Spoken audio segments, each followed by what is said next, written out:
Hello guys, welcome to Thrisha Mathematics. I am Thrisha. இன்னைக்கு நம்ம பார்க்க போறது 10th Samacheer Maths Chapter 4 Geometry Exercise 4.2 ஓட 7th sum தான் இந்த வீடியோல பார்க்க போறோம். क्वेश्चन பார்க்கலாம். In figure DE is parallel to BC. DE இதுவும் and BC யும் நமக்கு parallel-ஆ இருக்குன்னு நமக்கு சொல்லிருக்காங்க. And next பாத்தீங்கன்னா CD is parallel to EF. CDங்கற இதுவும் நமக்கு and EF நமக்கு parallel, அதாவது CDங்கிறது நமக்கு இது and EFங்கிறது நமக்கு இதா, இது ரெண்டும் நமக்கு parallelனு சொல்லி கொடுத்திருக்காங்க. And prove that AD square is equal to AB into AF னு சொல்லிருக்காங்க. இது நம்ம ப்ரூவ் பண்ணனும். இப்போ பாத்தீங்கன்னா இது நம்ம எப்படி ப்ரூவ் பண்ணலாம்?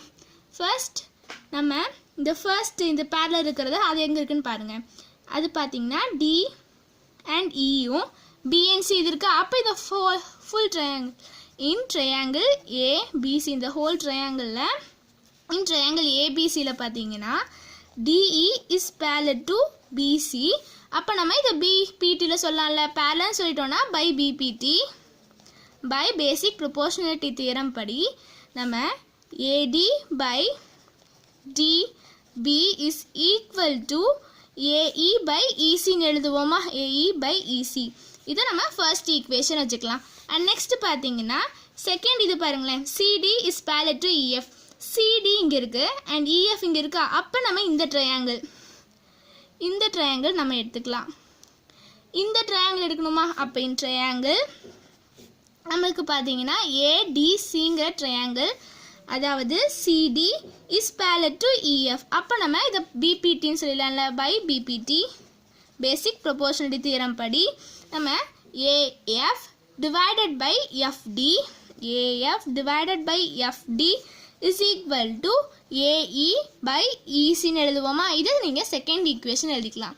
இப்போ இந்த ஃபர்ஸ்ட் அண்ட் செகண்ட் ஈக்குவேஷன்ல ரெண்டையும் பார்த்தோம்னா நமக்கு AE divided by EC யும் இது ரெண்டுமே நமக்கு சேமா இருக்கும். AE divided by EC. அப்ப இது ரெண்டும் நமக்கு சேமா இருந்துச்சுனா and next 2 நம்ம equal to ல கொண்டு வந்துக்கலாம்ல. அப்ப AD by DB is equal to AF by FD.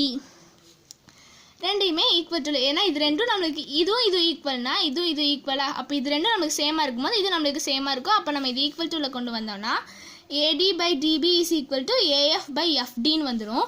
இப்போ நமக்கு தேவையான ப்ரூவ் தட் சொல்ல என்ன கேட்டிருந்தாங்க? AD square is equal to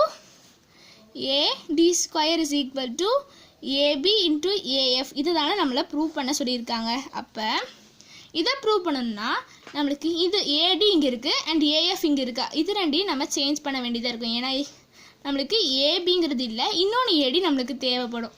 அப்ப இந்த DBன்னு இருக்கா, இந்த DB இந்த ட்ரையாங்கிள பாத்தீங்கன்னா DBங்கிறது இங்க இருக்கு. இந்த ஹோல் ABல இருந்து இந்த ADயை நம்ம மைனஸ் பண்ணி எடுத்துட்டோம்னா DBயோட வேல்யூ நம்ம கண்டுபிடிச்சிடலாமா? இந்த ஹோல் ABல இருந்து ADயை நம்ம மைனஸ் பண்ணி எடுத்துட்டோம்னா DBயோட வேல்யூ கண்டுபிடிச்சிடலாம். அப்ப AD divided by இந்த ஹோல் ABல இருந்து நம்ம ADயை மைனஸ் பண்ணி எடுத்துட்டோம்னா நம்ம DBயோட வேல்யூ கண்டுபிடிச்சிடலாம். is equal to AF divided by இப்போ இந்த FD. F and D நம்மளுக்கு இங்க இருக்கா. இப்போ இந்த ட்ரையாங்கிள் தான் இது இருக்கும். அப்ப இந்த ஹோல் ADல இருந்து AF நம்ம மைனஸ் பண்ணி எடுத்துட்டோம்னா நமக்கு FD ஓட வேல்யூ ஈஸியா கண்டுபிடிச்சிடலாம்ல. அப்ப நம்ம இது எப்படி எழுதலாம்? AD minus AF ன்னு எழுதலாமா? இது ரெண்டையும் மைனஸ் பண்ணா FD ஓட வேல்யூ நம்ம ஈஸியா கண்டுபிடிச்சிடலாம். அப்ப இது நம்ம இப்ப ரெசிப்ரோக்கல் பண்ணிக்கலாம். டேக்கிங் ரெசிப்ரோக்கல், நம்ம ரெசிப்ரோக்கல் பண்ணனும்னா நமக்கு பாத்தீங்கன்னா டினாமினேட்டர் நியூமரேட்டர்ல வந்துரும், நியூமரேட்டர் டினாமினேட்டர்ல வந்துரும். சேம் as இதுவும் நமக்கு அப்படியே தான் வரும். அப்ப AD minus AB minus AD divided by AD is equal to AF by AD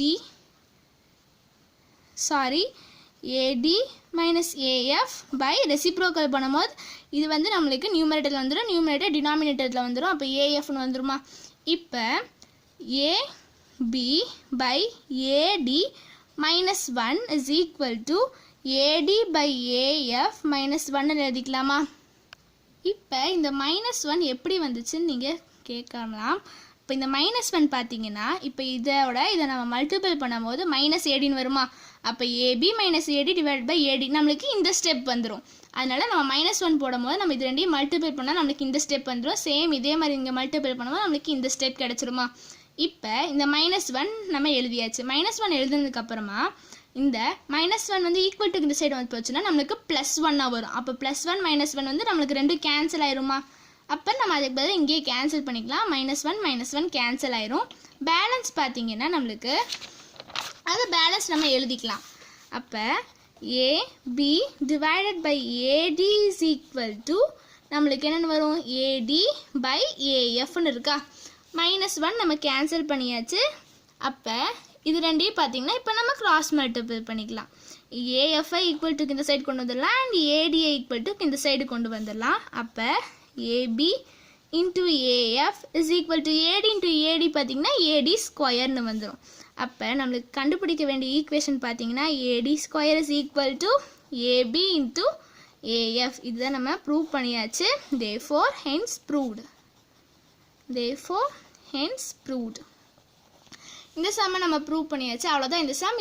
இந்த வீடியோ உங்களுக்கு பிடிச்சிருந்துச்சுன்னா லைக் பண்ணுங்கள், ஷேர் பண்ணுங்கள், சப்ஸ்கிரைப் பண்ணுங்கள். தேங்க்யூ ஃபார் வாட்சிங்.